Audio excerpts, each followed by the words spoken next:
저는 45 여자입니다.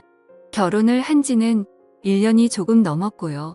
남편은 저보다 5살 연하입니다. 제 친구의 지인 소개로 해서 우연히 만나게 되었고 2년 정도 연애를 하다가 결혼을 하게 되었어요. 남편은 저보다 또 2~5살이나 연하다 보니까 아직 사회초년등 무렵이었고 그나마 조금 더 안정적이고 자리를 잡은 제가 남편과 연애를 할 때 항상 돈을 더 부담했던 것 같아요. 뭐 그래도 아깝거나 그러지는 않았어요.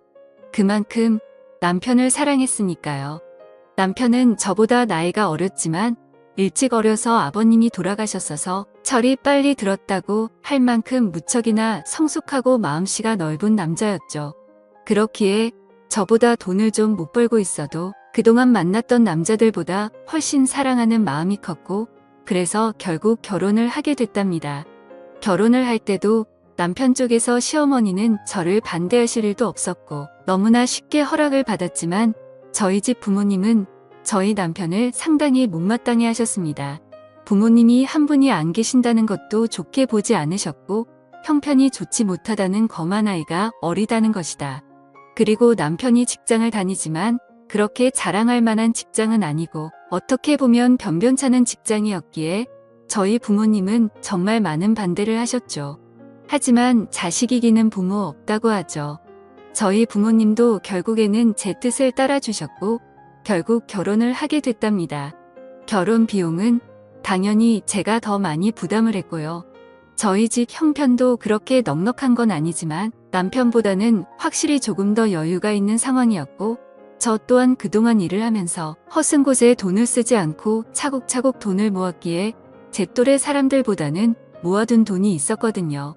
그래서 대출을 좀 껴서 저희 쪽에서 거의 다 내고 집은 제 명의로 해서 결혼을 했답니다.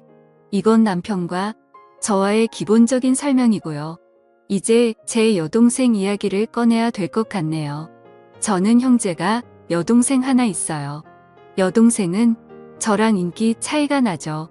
저랑은 완전히 정반대의 스타일이랍니다. 여자들끼리 흔히 여우라는 표현을 많이 쓰잖아요. 딱 저희 동생이 그런 스타일이에요. 질투심도 엄청 많고 어렸을 때부터 부모님 사랑을 되찾이하고 싶어서 저에게 피해를 주면서까지 몹쓸 행동도 참 많이 하는 아이죠. 그에 비해 저는 여우보다는 공이 같은 스타일이라 동생이 그런 행동을 해도 알면서도 그냥 당해줬던 것들이 정말 많고 그냥 그런 모습도 귀여워 보였답니다. 그리고 나이가 먹으며 바뀔 거라 생각했죠. 하지만 여동생은 나이가 먹을수록 더 철이 없어졌고 자기 멋대로 했어요. 어렸을 때부터 남자친구를 사귀기 시작해서 툭하면 거짓말치고 집에 들어오지 않는 게 일상다방사였고 그래서 부모님 속도 많이 썩이고 대학에 가서는 남자를 잘못 만나서 애들 가진 저까지 있습니다. 그때 저희 집은 정말 난리가 났었죠. 고작 20살 애가 그것도 자기랑 동갑내기인 남자랑 사고로 애를 만들어 왔으니까요. 부모님은 기가 찼고 그럼에도 저의 여동생은 조금을 미안한 기색도 없이 오히려 당당하게 그냥 지금 결혼하면 되지 않냐며 자기 인생이라며 오히려 부모님께 되들었었죠. 전 그때도 동생을 데리고 나가서 조용히 이야기를 하면서 이 아이의 말도 되지 않는 이야기를 최대한 들어주면서 달래주고 결국에 아이를 포기하겠지요.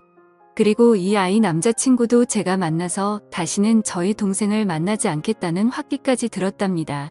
저 또한 정말 너무나 호강하고 동생한테 실망했지만 저희 부모님까지 동생한테 빈을 돌린 바다는 저라도 동생의 이야기를 들어주고 최대한 이 아이의 편이 되어줘야 한다고 생각했어요.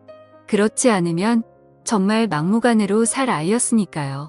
여튼 그런 큰 사건도 겪었지만 그때 잠시 조금 철이 들었다는 착각만 들었을 뿐 동생은 계속해서 철없이 막무가내로 생활했어요. 성적도 좋지 않아서 지방에 있는 전문대를 들어갔었는데 거기서도 감신이 졸업을 하고 나와서 거의 1년 가까이는 부모님에게 용돈을 받으며 매일 술을 마시고 남자를 만나며 살다가 돈이 부족하면 저에게도 항상 용돈을 달라고 조르고 결국 제가 동생 손을 부여잡고 동생에게 진지하게 말을 한 후에야 직장에 들어갔습니다. 사무직 일을 하는 직장이 아니고 그냥 매장 관리 쪽에서 직원으로 들어갔죠. 별거 아닌 거였지만 전 그래도 동생이 이제야 자기 힘으로 뭘 한다는 것에 기뻤어요. 여튼 그렇게 이 아이도 조금은 달라지고 있구나라는 생각이 들 무렵 저는 연애를 하기 시작했고 당시 남편에게도 제 여동생을 소개시켜 주셨죠. 결혼까지 생각한 사이였으니까 당연히 제 여동생을 보여준 것이었고 여동생은 저희 남편은 되게 좋아했었어요. 앞에서도 말했듯이 저희 남편이 저보다 더 성숙한 사람이었고 그렇기에 여동생이 저희 남편에게 정말 버릇없이 굴고 예의 없이 행동해도 남편은 다 귀엽다라고 하며 여동생의 인석을 다 받아줬어요. 그러다 보니까 어느 순간부터는 여동생이 먼저 저희 남편을 불러서 같이 놀자고 조르기 시작했고요. 저는 그래도 여동생이 저희 남편을 좋아하고 잘 따르는 것을 안 돌려고 남편 또한 여동생을 정말 귀여운 동생이라고 생각하는 것이 보여서 결혼 전부터 3명 종종 모여서 많이 놀았습니다. 그리고 여동생이 남편에게 따로 연락을 하고 만나자고 전화를 해도 저는 그냥 아무렇지도 않았어요. 왜냐하면 여동생이 워낙에 철부지다 보니까 친구도 몇 명 없었거든요. 그렇기에 이 아이에게도 의지할 사람이 필요하고 그게 제 남편이면 더할 나위 없이 좋겠다고 생각하는 저였습니다. 남편 또한 저에게 여동생과 연락하거나 둘이 만나는 일이 있어도 항상 저에게 말을 했었죠. 그렇게 관계를 유지하다가 결혼을 하게 돼서 신혼여행을 갈 때도 여동생은 본인도 따라가겠다고 엄청 째를 썼습니다. 그때 정말 애먹었어요. 하지만 남편이 하루 내내 동생을 달래서 겨우 뜯어말리고 다녀왔죠. 그렇게 신혼여행도 다녀오고 행복한 결혼 생활을 하고 있던 무려 어느 날 갑자기 여동생이 저희 신혼집에 찾아왔어요. 그것도 아주 밤늦게 말이죠. 저와 남편은 깜짝 놀라서 무슨 일이냐고 물었지만 대답을 하지 않더라고요. 그래서 바로 저희 부모님께 전화를 걸었더니 여동생이 너무 잦은 예방을 해서 뭐라 한마디 했더니 집을 나가버렸다고 하더라고요. 저는 여동생에게 어서 집으로 들어가서 부모님께 죄송하다 말씀드리라고 했지만 저희 남편은 저와는 정반대로 동생을 가득히 대접하며 달래줬어요. 동생은 결국 그날 집에 안 들어갔고 저희 집에서 생활을 하기 시작했답니다.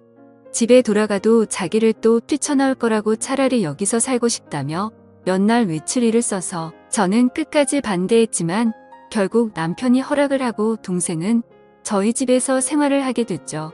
저희 부모님과 저희 집은 꽤 거리가 있었고 그렇다 보니 당연히 여동생은 원래 일하던 곳을 그만두고 저희 집 근처 카페에서 오후에 잠깐 알바로 하는 일을 하며 툭하면 저희 남편에게 연락을 해서 어디 놀러가고 싶다며 빼를 썼어요. 그리고 저와 남편이 퇴근을 하고 들어와서 3명 집에 있을 때도 동생은 항상 남편 옆에 붙어 있고 저는 집안일을 하거나 떨어져 있었어요. 더 정확히 이야기하면 여동생이 저를 제투하듯이 남편에게 먼저 가서 아얀을 떨고 항상 남편을 졸졸 쫓아다녔죠.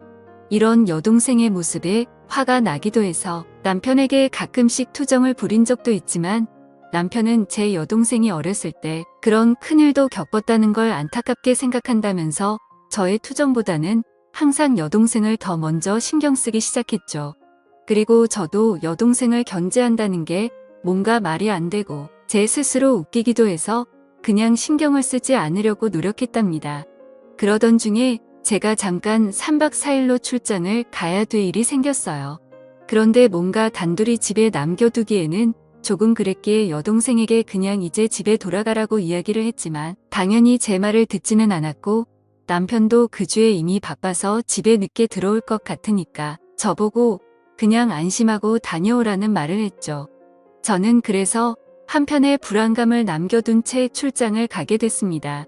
출장을 가면서도 계속 남편과 연락을 하면서 갔고 거기서 일을 보는 도중에도 틈틈이 연락을 했어요. 그러다 거기 일정이 예정보다 하루 일찍 마치게 되었고 그냥 거기서 하루 쉬고 올 수 있었지만 저는 바로 그날 출발해서 집에는 새벽에 도착을 하게 되었죠. 그렇게 집 비밀번호를 열고 들어가는데 우선 눈에 보이는 거실에는 안주거리라고 보이는 여러 음식과 함께 술이 있었고 저는 바로 동생 방에 가고 왔지만 동생 없기에 불안한 마음으로 문이 닫혀있는 저와 남편의 침실이 있는 방에 눈을 열었더니 남편과 동생이 한 침대에 누워 있더라고요. 저는 그 순간 정신이 멍했습니다. 아니, 그 상태로 몇 초 정도를 아무 말도 못하고 있었던 것 같아요. 그 후에 일어나고 나서야 정신이 번쩍 들었고 소리를 질렀죠. 그때 남편과 여동생은 깜짝 놀라 채로 일어나더라고요. 둘이 변명하기도 전에 당황해하는데 그냥 딱 불륜 현장이 들켜서 행동하는 남자와 여자 같더라고요. 저는 그 꼴을 도저히 볼 수가 없어서 집에서 나갔고 그날 제 차 안에서 밤을 새고 그 다음날 집으로 들어갔습니다.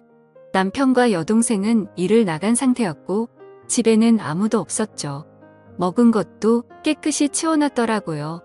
여동생과 남편에게는 계속해서 연락이 왔지만 그 연락은 무시하고 남편에겐 집 비밀번호 바꿔놨으니까 들어올 생각 말고 이용할 생각하고 있으라는 내용으로 카톡을 보내놓았고 동생에게 또 이 사실을 부모님께 다 말씀드릴 거니까 그 남자를 지지든 볶든 살림을 차리든 등 내 마음대로 하라고 카톡을 보내왔습니다. 당연히 집 비밀번호는 바꿔놨고요. 그날 결국 남편과 여동생은 채집에 들어올 수가 없었습니다. 제 여동생은 본가를 돌아갔지만 제가 이미 이런 사실을 저희 부모님께 말씀드려놨기에 본가에서도 쫓겨났고요. 남편은 계속해서 우애라며 연락이 오고 있는 상태이지만 저는 이혼 소송을 준비 중이랍니다. 여동생과는 가족의 연을 끊을 것이고요. 저한테 이런 일이 벌어졌다는 게 아직도 안 느끼네요. 지금까지 제 사연을 들어주셔서 감사합니다.